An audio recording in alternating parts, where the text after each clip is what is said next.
Do you want to know something you might not like to admit? The rejection you try so hard to avoid isn't actually your enemy. It's one of your greatest allies. Believe it or not, I'm not here to offer you empty comfort. Yes, rejection stings. It can burn and tear at you, but it also has the power to awaken something inside you. Have you ever wondered why rejection really hurts so much? Think about the last time you faced rejection. Maybe it was at your job, when a project you poured your heart into was turned down. Or perhaps it was someone you felt a special connection with who didn't feel the same way about you. That sting, that raw nerve that seemed to throb in your chest. What if I told you that very pain is a glimpse into a deeper part of yourself, a part you've kept hidden? Imagine you've just pitched an innovative idea at work, a project you've nurtured from mere thoughts to a detailed plan. You're met with a flat no. As you stand there, feeling the floor metaphorically fall away beneath you, it isn't just the rejection of the idea that stings. It's a reflection, a mirror held up to your deepest insecurities. Perhaps it's the fear of not being good enough, or the worry that your vision doesn't align with others' expectations. This is where the pain of rejection becomes a beacon, signaling unresolved conflicts within your own self-perception. Stoicism, an ancient philosophy, teaches us to distinguish between what we can control and what we cannot. Marcus Aurelius, a Stoic himself, might have suggested that our reaction to rejection is entirely within our control. The external no is beyond your grasp, but your internal response, that's your domain. He famously said, "It's not what happens to you, but how you react to it that matters." This perspective encourages us to look inward when faced with rejection. What personal narratives are you clinging to that might not be serving you well? The reason rejection often hurts so much is not just because it thwarts our immediate desires, but because it triggers a complex cascade of self-doubt and introspection. It forces us to confront the parts of ourselves we're most sensitive about, and often work hard to shield from criticism. This introspective journey can be unsettling, revealing truths about our desires and fears that we might not have been ready to face. When we face rejection, it's an opportunity not just to reconsider our external strategies, but to engage deeply with our innermost values and beliefs. It's a chance to ask ourselves tough questions. Why does this rejection bother me so much? What am I afraid of losing? What does this say about what I value?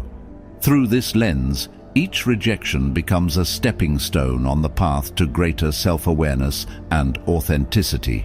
It's not just about bouncing back, but about bouncing forward, transforming what feels like a setback into a setup for a more aligned and purposeful action. The true challenge rejection poses is not to your abilities or worth, but to your perception of control and attachment to outcomes. You learn to hold your ambitions lightly, ready to adapt and adjust, recognizing that sometimes the most significant growth comes from the most challenging experiences. Reflecting further on the pain of rejection, we realize that it acts as a mirror, revealing parts of ourselves we might not have consciously addressed. This mirror does more than show us our flaws. It highlights our vulnerabilities and the hidden strengths we haven't yet acknowledged. But why does this reflection often hit so hard, and what can we glean from it? When faced with rejection, it's as if someone has taken a highlighter to the aspects of our personality or skills that we are most insecure about, or perhaps most in denial of. For example, consider a young entrepreneur whose innovative startup idea is rejected by several investors. Each rejection could be seen simply as a business setback. However, if looked at more introspectively, these rejections might be highlighting a deeper issue, perhaps a lack of clarity in communication about the business model, or an underlying fear of not being seen as a legitimate contender in the business world.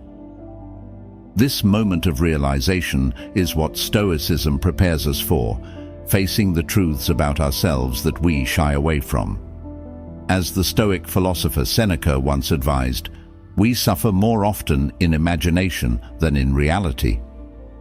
In this context, it's not just the rejection that causes suffering, but also our interpretation of what that rejection says about us. Is it a definitive judgment, or is it a subjective perspective based on limited information?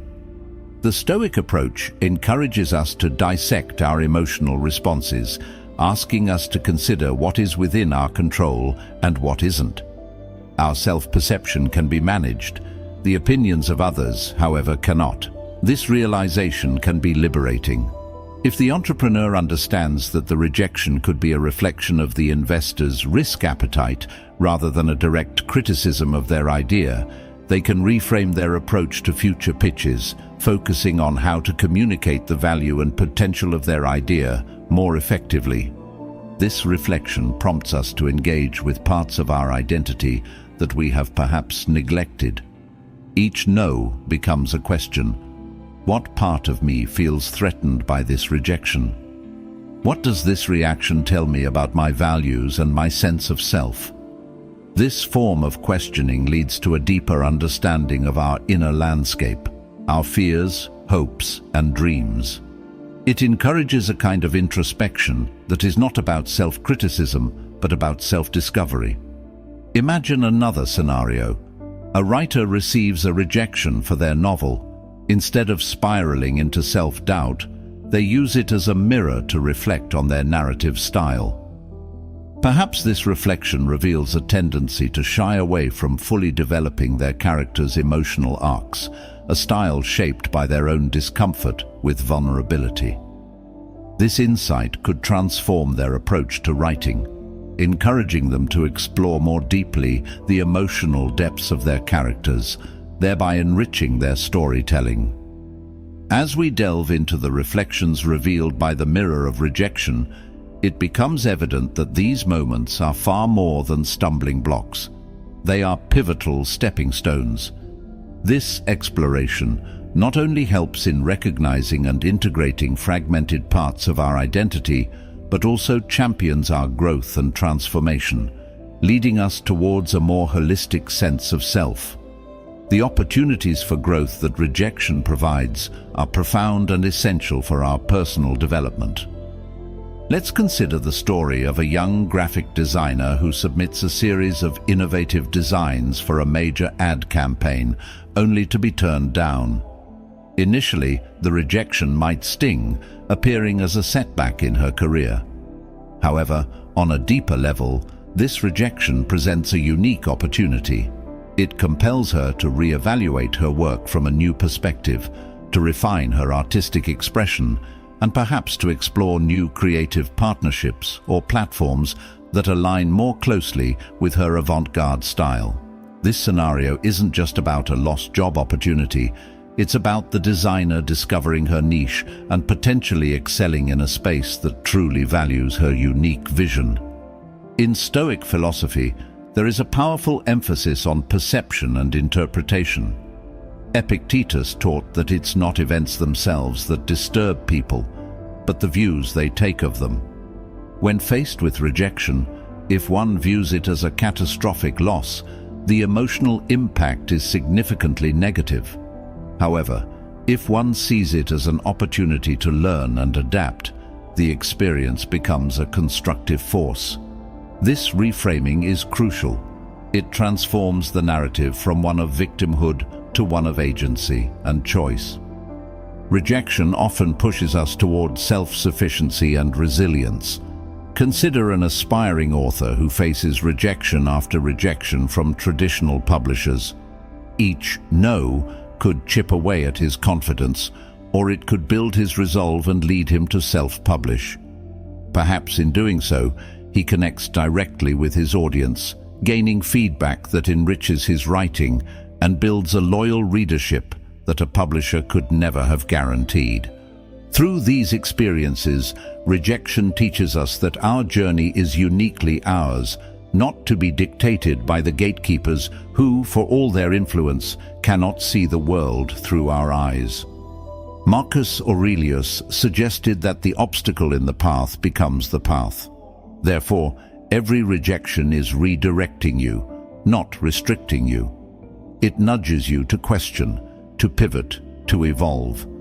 It asks you not to see doors closing, but to find windows opening to new opportunities that might have remained unseen, if not for the initial setbacks. The opportunity in rejection extends beyond mere professional or creative endeavors. It reaches into the very essence of our personal development. Each rejection can make you more in tune with your values, more aware of your strengths, and more accepting of your limitations. It forces a kind of introspection and adaptation that is fundamental to growth.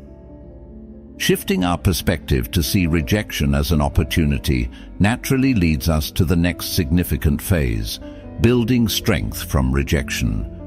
This concept, deeply rooted in Stoic philosophy, isn't just about bouncing back. It's about building a new foundation that's even stronger because of the challenges faced. Consider the case of a small business owner whose initial product line failed to attract attention in the market. This rejection from consumers could be devastating, but it also provides a crucial learning opportunity. Rather than giving up, the owner analyzes customer feedback, adjusts the product design, and improves marketing strategies. The next launch is more successful because of the resilience built through this process.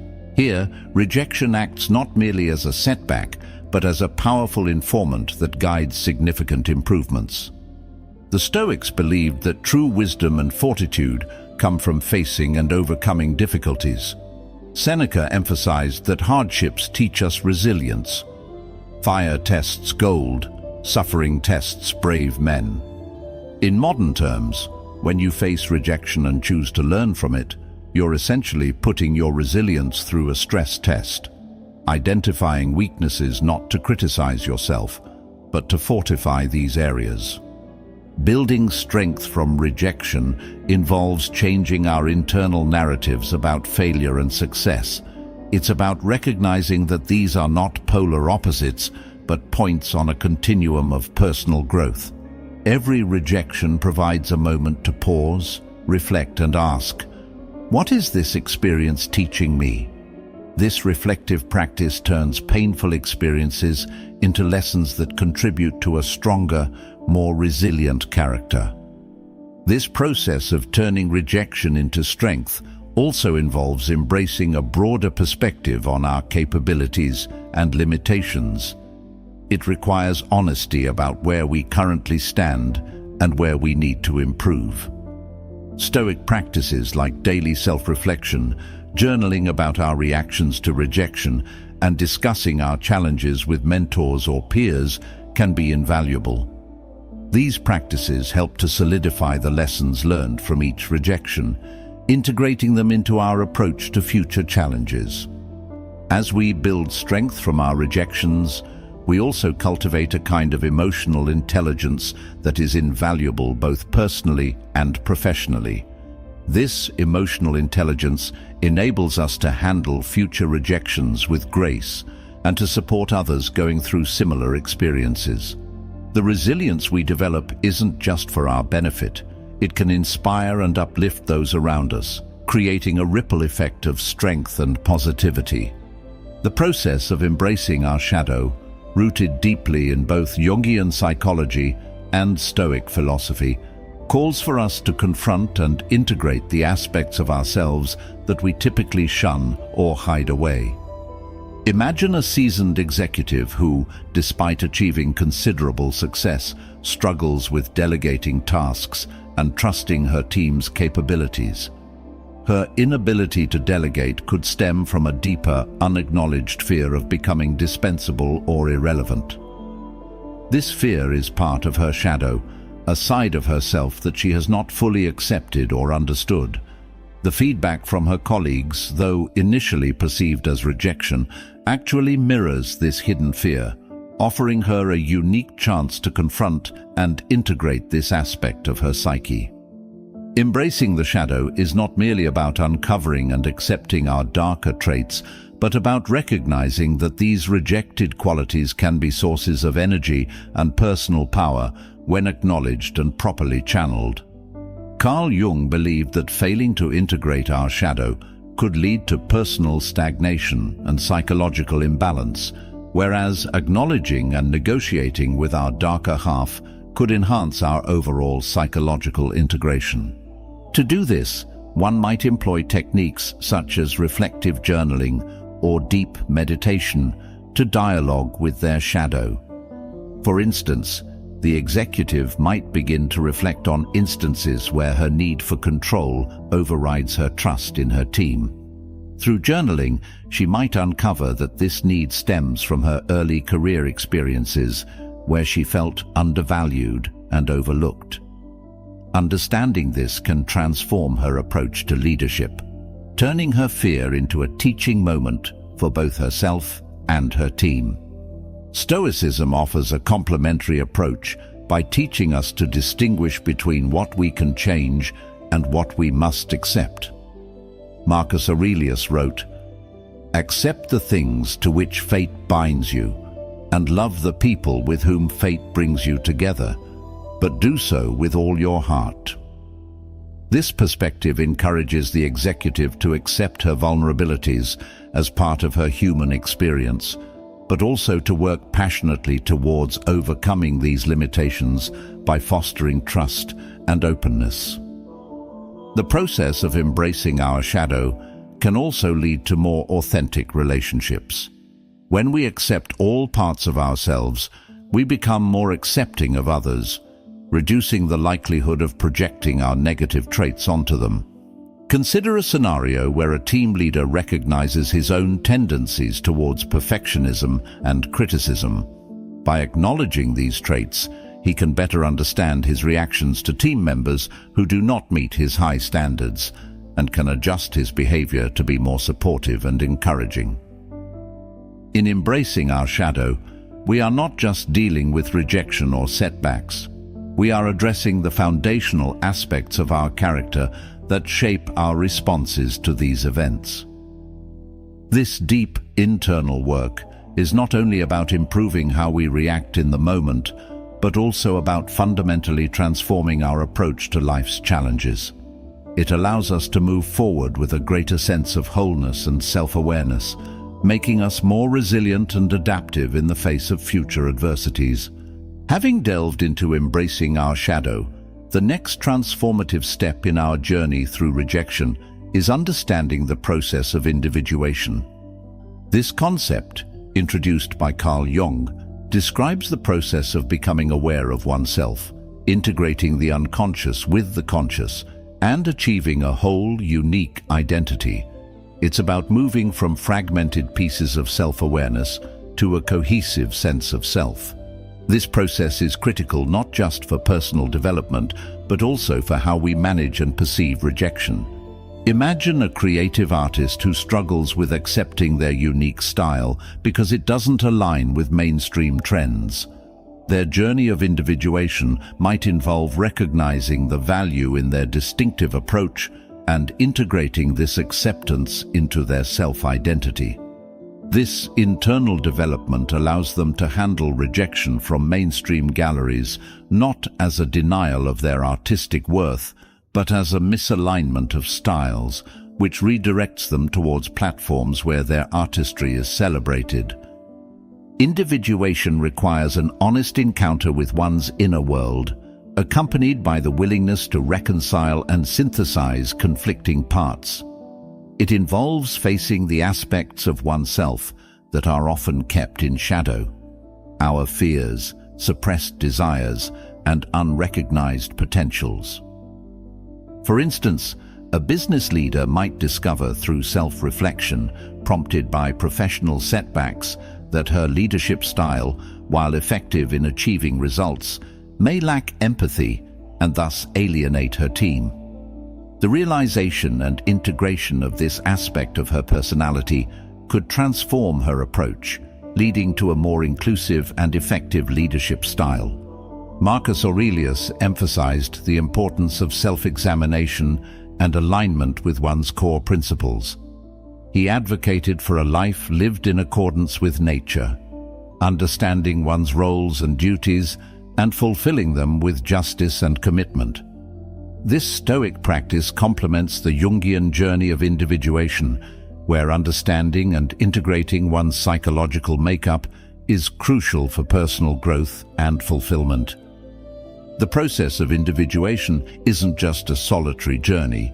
It involves how we relate to others and the world around us.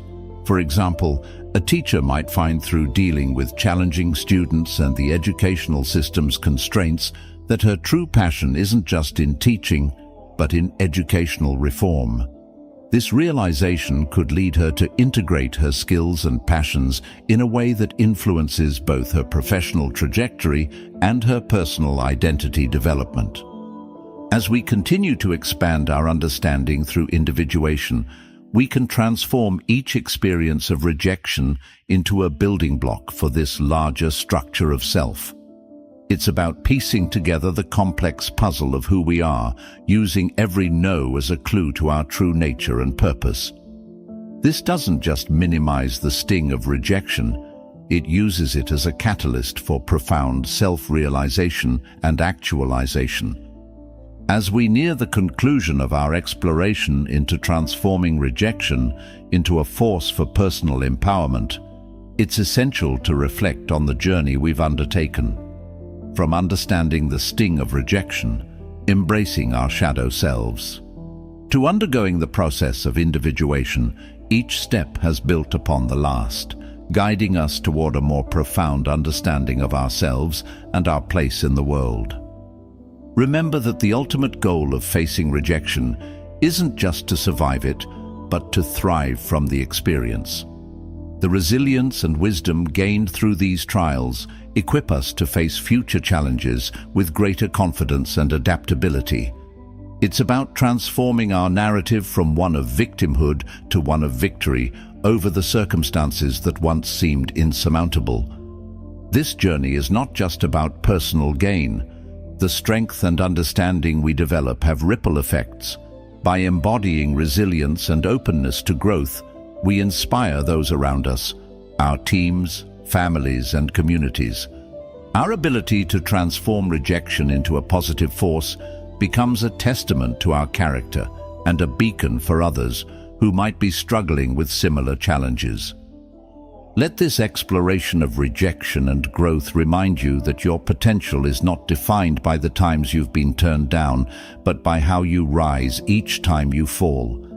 Embrace each rejection as an invitation to grow, to refine, and to ultimately redefine what success means to you. Let your journey be marked not by the fears you've faced, but by the courage you've mustered to overcome them. Thank you for joining us today at Stoic Journal. If you've made it through to the end, a simple free favor you can do is to hit that subscribe button so we can continue to bring more content to you. See you soon.